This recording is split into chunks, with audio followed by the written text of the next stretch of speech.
Madam Chair, we're recording and ready to go when you are. All right. Well, good morning, everyone, to the September 2024 Mine Land Reclamation Board meeting. This is a hybrid meeting, so if you would all go down to the bottom of your screen and to the react button, give a thumbs up if you can hear. There we go. All right. Yes, so this is a kind of a quick meeting, so we'll get going right away and we'll start with the roll call of the board. So please respond when I call out your name if you are here. William Baker is absent today. Tim Mock is absent. Matthew Redmond. Here. Karen Stiegelmeier. Present. And last but certainly not least, Nell Warham. Here. All right. So we do have enough for a quorum today, so let's get going. And first of all, did everyone get a copy of the August 2024 summit minutes of the last meeting of the August meeting? Any comments, questions?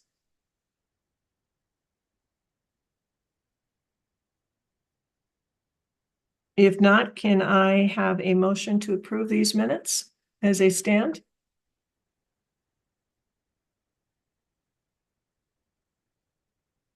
Now Wareham, so moved. Thank you. Do I hear a second? Second by Matthew. All in favor, raise your hand. Maybe easier today. So that motion passes. All right, and for the there is a continuation. Moving on to those, the September 2024 continuations includes the enforcement hearing, which is file number M 2018-29, which will be continued, which is White Wolf Construction and Landscaping. Any comments or questions around that? If not, can I hear a motion to approve this continuation? I make a motion to approve the continuation. Thank you. Do I hear a second?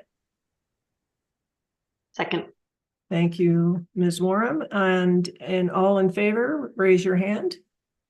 All four of us raised to approve, so that motion for continuation passes.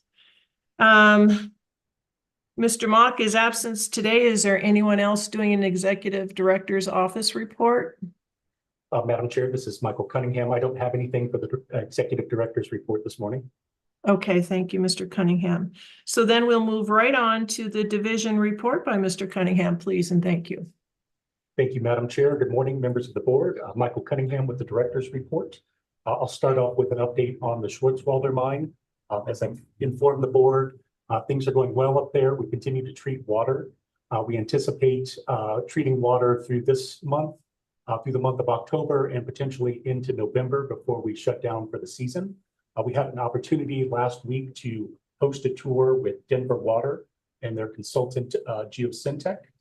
And that tour was scheduled just to provide Denver Water staff and their consultant an opportunity to take a look at the water treatment facility. Their staff has been involved in this project over a number of years, so they have a great deal of insight and expertise into this water treatment facility. And we were looking to, quite frankly, leverage some of their experience and expertise. We will have a follow-up meeting to discuss some of their recommendations, but our goal remains to be able to extend the amount of time that we can treat water up there as long as possible. So we're looking for any optimizations that can be achieved in that water treatment plant to help us lengthen that duration of water treatment. The next update I have for the board is in regards to the Bluebird Satanic Drilling Project.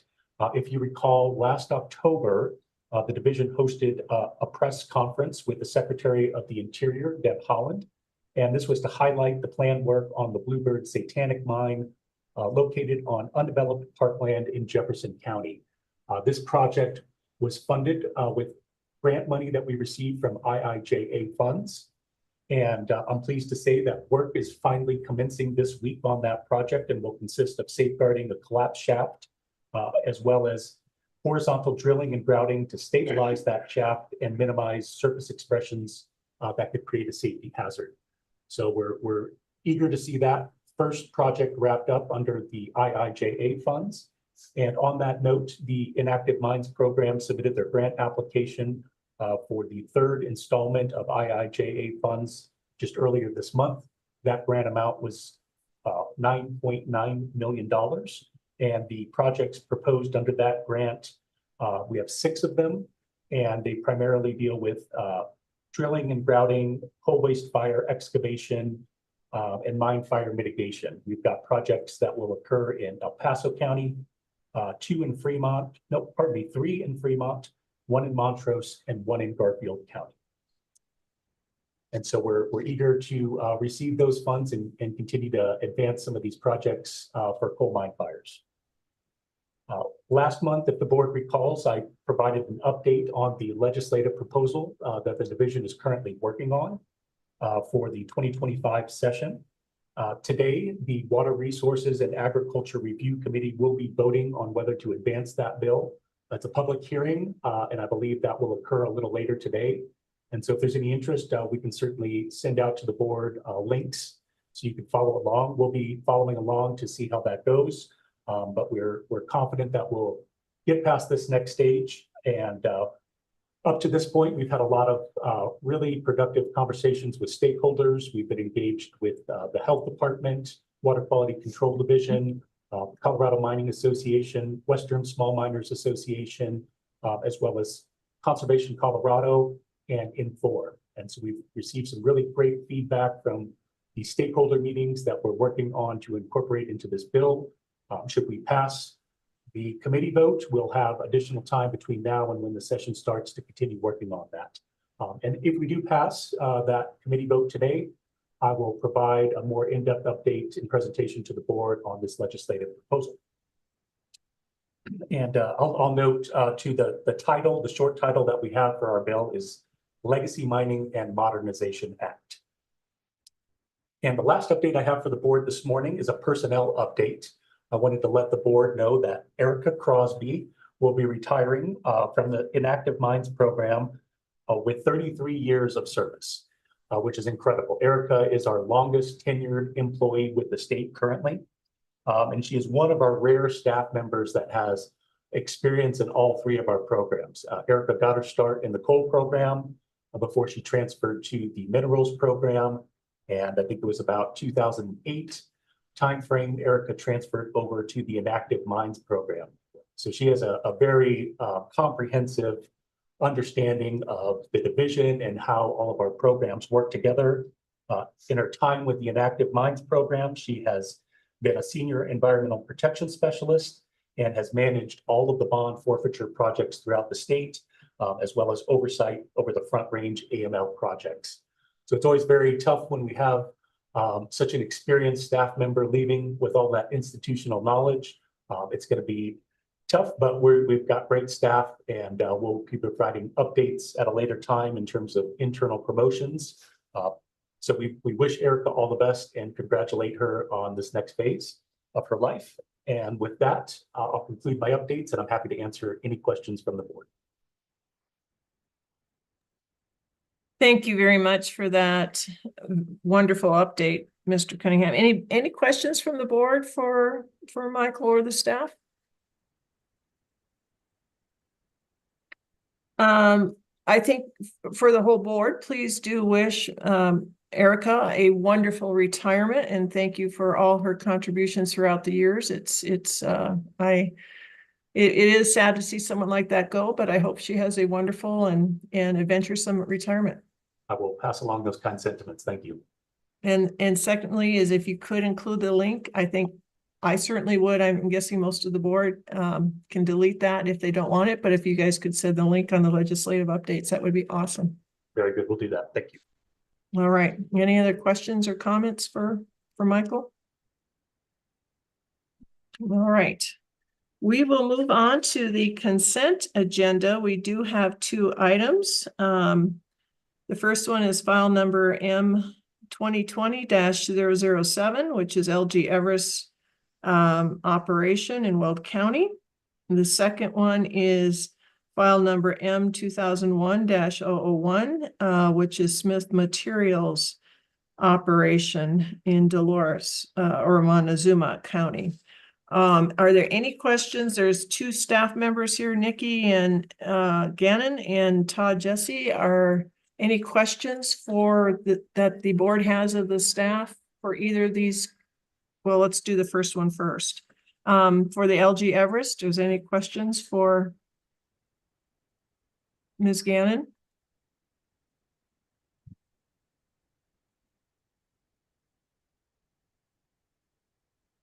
Such a quiet board today. All right. Any questions on Smith Materials that Jesse can answer?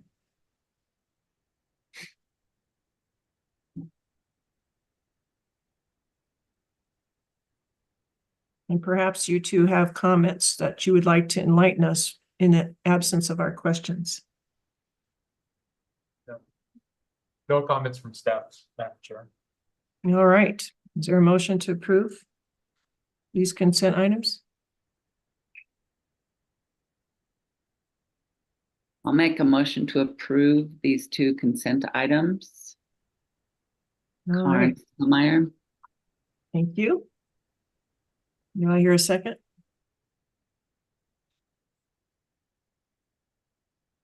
All in favor, raise our hands.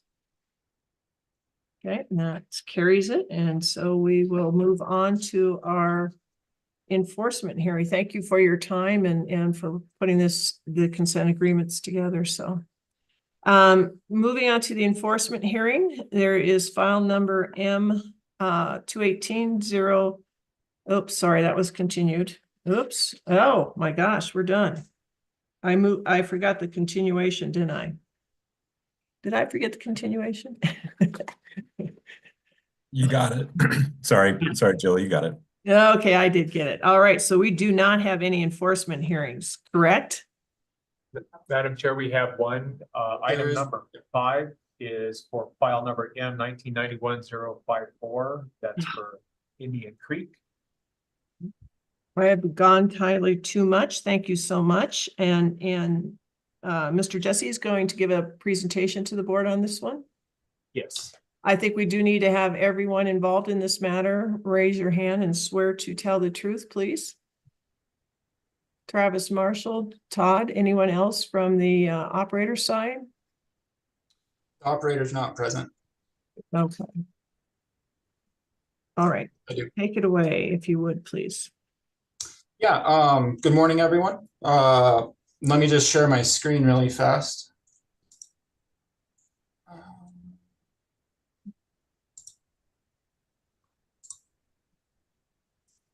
Is everyone able to see this? Yes. Excellent.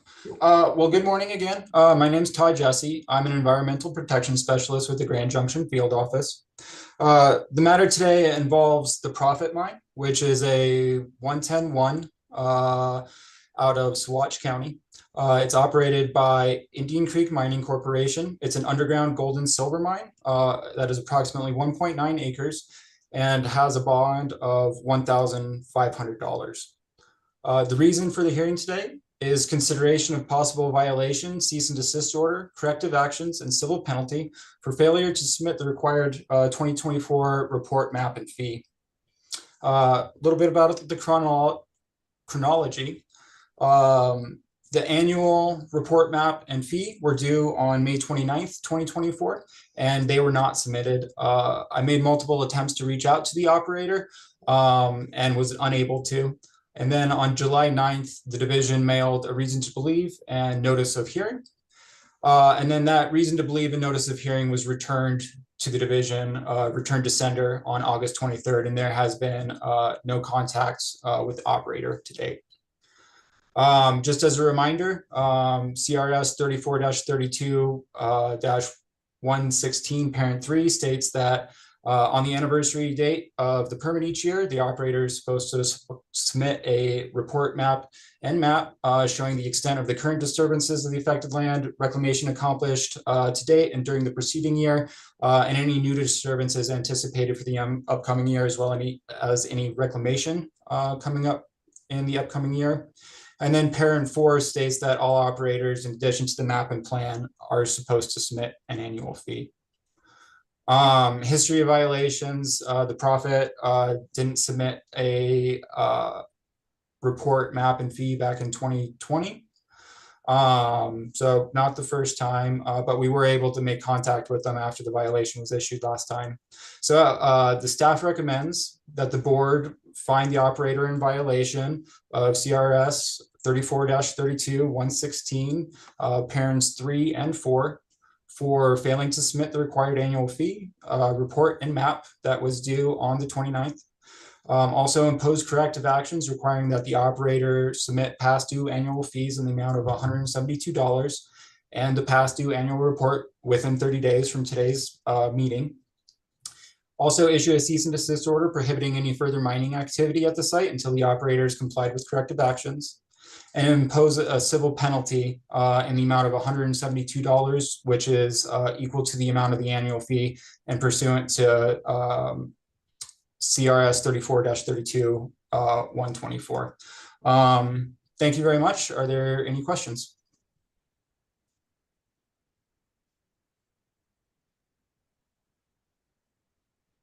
It just seems strange that they're so absent. What kind of outreach has been done to the operator? Calls, emails, we try to get in touch with them via physical mail as well. But they did submit their 21, 22, and 23 reports on time? Correct. And it says that the bond is not accurate or adequate. That's correct. I conducted an inspection last fall and went out to the site, and I was in the process of a surety increase, and I requested additional information to complete that surety increase, and that's kind of when we lost contact with the operator. And this is an underground mine? Yes, it is an underground mine, and it has 1.9 acres of surface disturbance. Of surface disturbance, but how big is the overall underground? Oh, I've never been underground there before. The main portal is collapsed there. It hasn't been operational in some time. Okay. It just seems concerning to me beyond just not filing your annual fee. And, sometimes we talk about civil penalties in the sense of trying to encourage people to engage or do some work or put some language in there around, hey, if we hear back from you, hey, if we see some due diligence, waiving some of that. So it just makes me concerned, seeing as the bond doesn't really have any skin in the game. They didn't want to do a surety increase, and now they've gone dark. Not that I want to be harsh, I just want to be protective and engaged, give you an opportunity for further engagement, which in my opinion, whatever 172 times 2 is, doesn't really seem like a lot of motivation for an operator. So I have a question. It's not operating, or when? Correct. Do we have any indication of the last time it was actually in operation? Or? I would have to go back and look through all of the production reports for that. I don't know that information off the top of my head. I know it has been at least a decade. Oh. And so it hasn't been operational for a decade. We received the annual map and fee though last year. Correct. From them in 2023 though. Correct. And you haven't gotten any requests for TCs? No, ma'am. You said the main portal is collapsed. Is there another access to the mine? I shouldn't say collapse. I think they closed it intentionally. It's just it has dirt in front of it, and I know of no other way.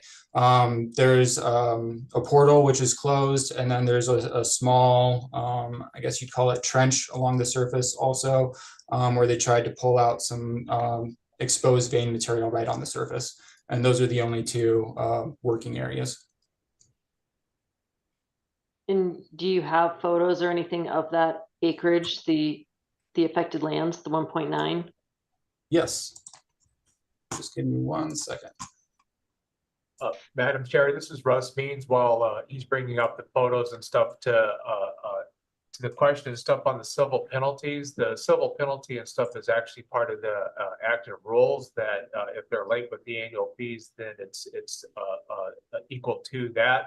So that's why that civil penalty is the amount that it is. Just So there's no flexibility in this sense because the only violation currently is the lack of filing your annual report. That is correct. Okay, thanks for that clarity. That helps.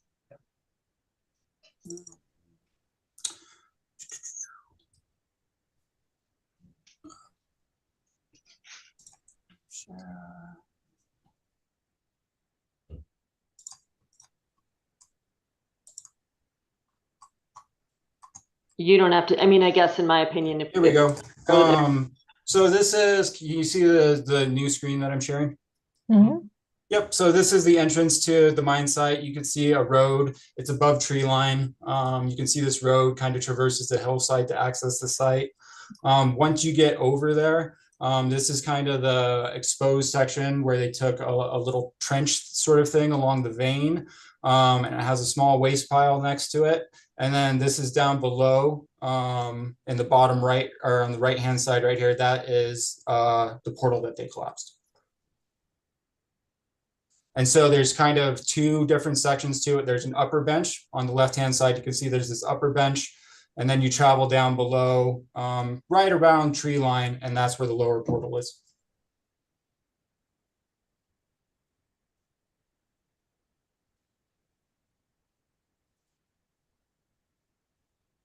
Well, thank you for sharing those photos. That's helpful. But I guess considering what Mr. Means has explained, there's really no room for additional conversation in this one in terms of civil penalties, because that's not linked to whether or not the bond is adequate. It's just linked to this is the violation that we're able to discuss at the moment.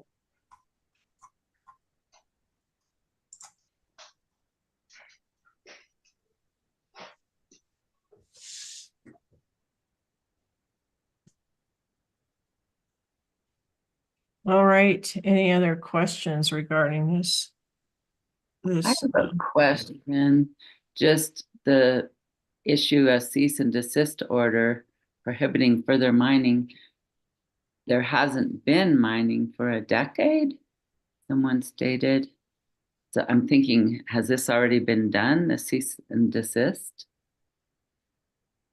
No, it's not. They haven't been operating because they haven't deemed it profitable to operate right now. Okay. So I suppose the cease and desist is more of a symbolic thing than anything to try and get it some attention.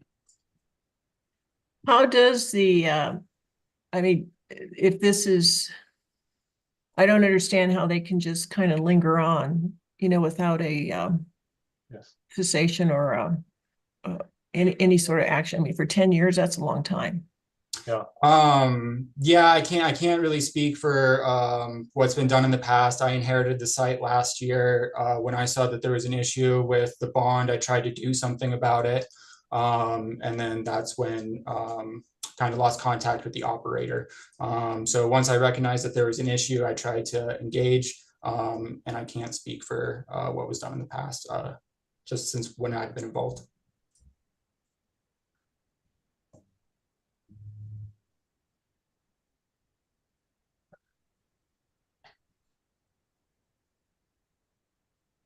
So, all right, well, likely we'll be hearing more about this property in the future then. Any other comments or questions from the board of the staff?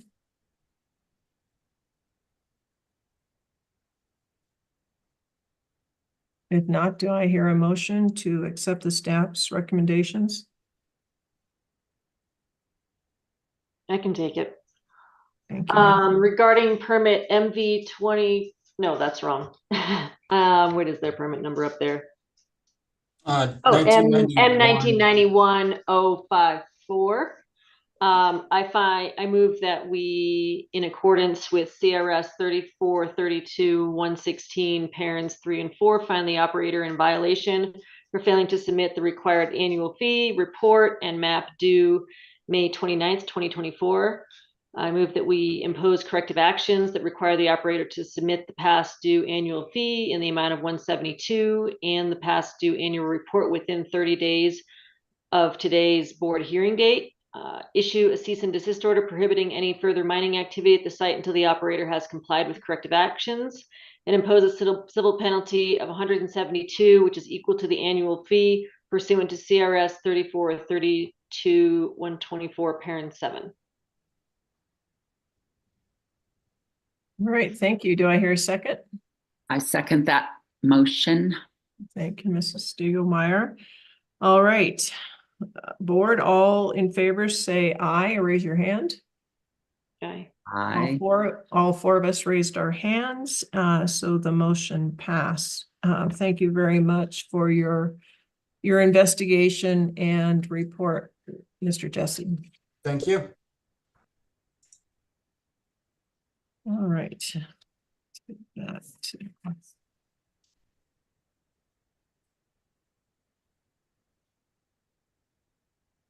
So now we are done with the enforcement hearings and move on to the discussion items.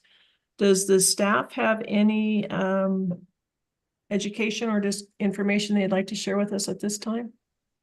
Madam Chair, this is Russ Means. Staff does not have a informational item for you this month. Our efforts have been focused and stuff on our legislative proposal. So we're hoping and stuff, as Director Cunningham noted, to be able to make a presentation on that next month for you. So thank you. All right, thank you for the update, Mr. Means, and appreciate all your hard work on that legislative action. Is there any public comment today or any public register today with us? Madam Chair, no, we do not have anybody requesting public comment this morning. All right, so we will forego that, and I believe there's no reason, unless Chuck, you have something else, that we need to go into executive session. No, Madam Chair, we're no reason for executive session this month. All right, so therefore the September 2024 Mineland Reclamation Board meeting is hereby adjourned. We'll see you folks next month. Thanks, everybody. Thank you, you. Robin. Thanks. Bye.